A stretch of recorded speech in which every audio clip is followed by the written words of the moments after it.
हरे कृष्ण। प्रिय श्रोताओं, इंदिरा एकादशी की शुभकामनाओं के साथ आप सभी का हमारे चैनल पर स्वागत है। आप सभी का दिन मंगलमय हो, व्रत सफल हो, भगवान विष्णु की कृपा हमेशा आप पर बनी रहे, इसी कामना के साथ आइए आज के वीडियो की शुरुआत करते हैं। आज के वीडियो में आप सुनेंगे इंदिरा एकादशी व्रत की कथा। तो इससे पहले कि मैं कथा आरंभ करूं, आपसे एक ही अनुरोध है कि अगर अभी तक आपने चैनल को सब्सक्राइब नहीं किया है, पहली बार चैनल पर आए हैं तो चैनल को सब्सक्राइब करके बेल आइकन पर क्लिक कर लीजिए। और कथा अगर आपको अच्छी लगे तो लाइक अवश्य करिएगा। आपके लाइक से पता चलता है आपको वीडियो पसंद आया, और अगर आपको पसंद आता है वीडियो तो औरों को भी शेयर करिएगा। तो चलिए शुरू करते हैं इंदिरा एकादशी व्रत की कथा। युधिष्ठिर जी बोले कि हे भगवान, अब आप कृपा पूर्वक आश्विन मास के कृष्ण पक्ष की एकादशी की कथा को कहिए। इस एकादशी का क्या नाम है तथा इस एकादशी के व्रत को करने से कौन कौन से फल मिलते हैं, सो सब विधि पूर्वक समझाकर कहिए। इस पर भगवान श्री कृष्ण बोले कि हे राजन, आश्विन मास के कृष्ण पक्ष की एकादशी का नाम इंदिरा एकादशी है। इस एकादशी के व्रत को करने से समस्त पाप नष्ट होते हैं और नरक में गए हुए पितरों का उद्धार होता है। इस एकादशी की कथा के सुनने मात्र से ही वाजपेयी यज्ञ का फल प्राप्त होता है। प्राचीन सतयुग में माहिष्मती नाम की एक नगरी में इंद्रसेन नाम का एक प्रतापी राजा राज्य करता था। वह पुत्र, पौत्र, धन धान्य आदि से पूर्ण और सदैव शत्रुओं का नाश करने वाला था। एक समय राजा अपनी सभा में सुखपूर्वक बैठा था कि तभी महर्षि नारद जी आकाश मार्ग से उतरकर वहां आए। नारद जी को देखकर राजा अपने आसन से उठा और अर्घ्य देकर उनकी पूजा करके उन्हें आसन दिया। महर्षि नारद बोले कि हे राजन, आपके राज्य में सब कुशल है। मैं आपकी धर्मपरायणता देखकर अत्यंत प्रसन्न हूँ। तब राजा बोला कि हे महर्षि, आपकी कृपा से मेरे राज्य में सब कुशल पूर्वक है तथा आपकी कृपा से मेरे समस्त यज्ञ कर्म आदि सफल हो गए हैं।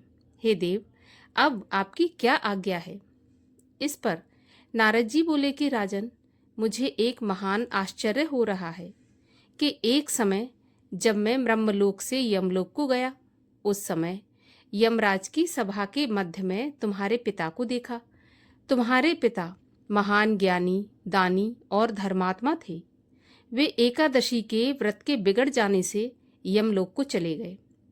तुम्हारे पिता ने मुझसे तुम्हारे लिए एक समाचार भेजा है कि आप मेरे पुत्र के पास जाएं। मेरे पुत्र का नाम इंद्रसेन है, जो कि महिष्मती नाम की नगरी में राज्य करता है। मुझे किसी पूर्व जन्म के बुरे कर्म के कारण यह लोक मिला है।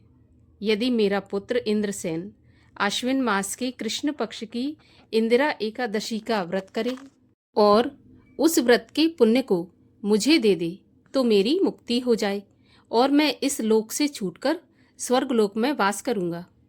तब राजा ने महर्षि नारद से पिता के ऐसे दुखपूर्ण वाक्यों को सुना तो उसे महान दुख हुआ और इंदिरा एकादशी के व्रत की विधि पूछने लगा कि हे नारद जी, अब आप मुझे इस एकादशी के व्रत की विधि बताइए। इस पर नारद जी बोले कि राजन, आश्विन मास के कृष्ण पक्ष की दशमी के दिन प्रातःकाल श्रद्धा सहित स्नान करना चाहिए। इसके पश्चात दोपहर को भी स्नान करना चाहिए। उस समय जल से निकलकर श्रद्धापूर्वक पितरों का श्राद्ध करें और उस दिन एक समय भोजन करें और रात्रि को पृथ्वी पर शयन करें। इसके दूसरे दिन अर्थात एकादशी के दिन प्रातःकाल दातून करें और स्नान के पश्चात भक्तिपूर्वक व्रत को धारण करें और ये कहना चाहिए कि मैं आज निराहार रहूँगा और समस्त भोगों का त्याग करूँगा। इसके पश्चात कल भोजन करूँगा। हे भगवान, आप मेरी रक्षा करने वाले हैं, आप मेरे व्रत को निभाइए। इस प्रकार आचरण करके दोपहर को शालिग्राम जी की मूर्ति को स्थापित करें और उत्तम ब्राह्मण को बुलाकर भोजन कराएं और दक्षिणा दें। भोजन में से कुछ हिस्से गौ को दें और विष्णु भगवान की धूप दीप नैवेद्य आदि से पूजा करें और रात्रि को जागरण करें। इसके उपरांत द्वादशी के दिन मौन रहकर बंधु बांधवों सहित भोजन करें। हे राजन, यह इंदिरा एकादशी के व्रत की विधि है। हे राजन, यदि तुम आलस्य रहित होकर इस एकादशी के व्रत को करोगे तो तुम्हारे पिता अवश्य ही स्वर्ग में जाएंगे। राजा ने इंदिरा एकादशी के आने पर उसका विधि पूर्वक व्रत किया। बंधु बांधव सहित इस व्रत के करने से आकाश से पुष्पों की वर्षा हुई और राजा के पिता यमलोक से रथ पर चढ़कर स्वर्ग को गए। राजा इंद्रसेन भी इस एकादशी के प्रभाव से इस लोक में सुख भोग कर अंत में स्वर्ग लोक को गया। भगवान श्री कृष्ण कहने लगे, हे धर्मराज युधिष्ठिर, ये मैंने तुम्हारे सामने इंदिरा एकादशी व्रत का महात्म वर्णन किया है। इस कथा के पढ़ने और सुनने मात्र से ही समस्त पाप नष्ट हो जाते हैं और अंत में मनुष्य स्वर्ग लोक में जाकर निवास करता है। बोलिए भगवान विष्णु की जय, एकादशी माता की जय। और आइए अब करते हैं भगवान विष्णु की आरती। ओम जय जगदीश हरे, स्वामी जय जगदीश हरे। भक्त जनों के संकट क्षण में दूर करे। ओम जय जगदीश हरे। जो ध्यावे फल पावे, दुख बिन से मन का सुख संपत्ति घर आवे। कष्ट मिटे तन का, ओम जय जगदीश हरे।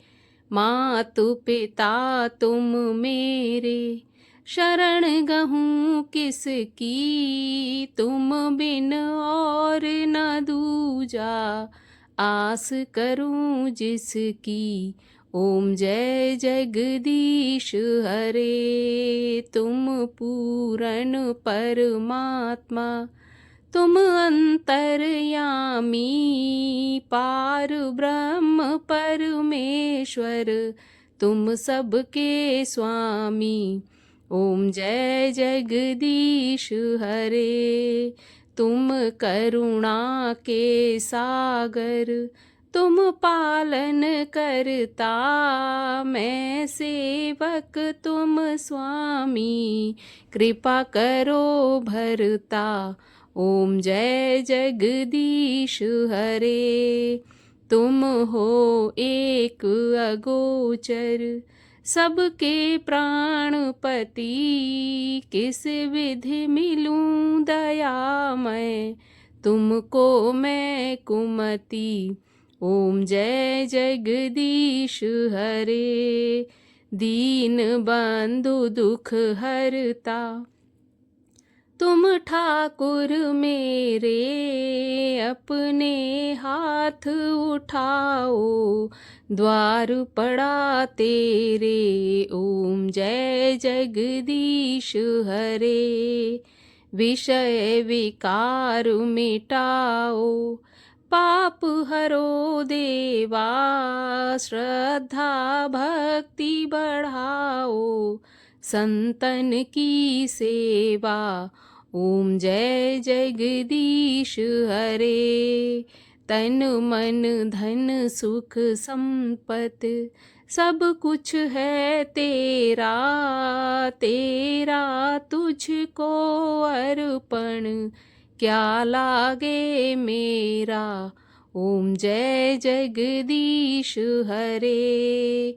श्री जगदीश जी की आरती जो कोई नर गावे। कहत शिवानंद स्वामी, सुख संपत्ति पावे। ओम जय जगदीश हरे। बोलिए विष्णु भगवान की जय, एकादशी माता की जय।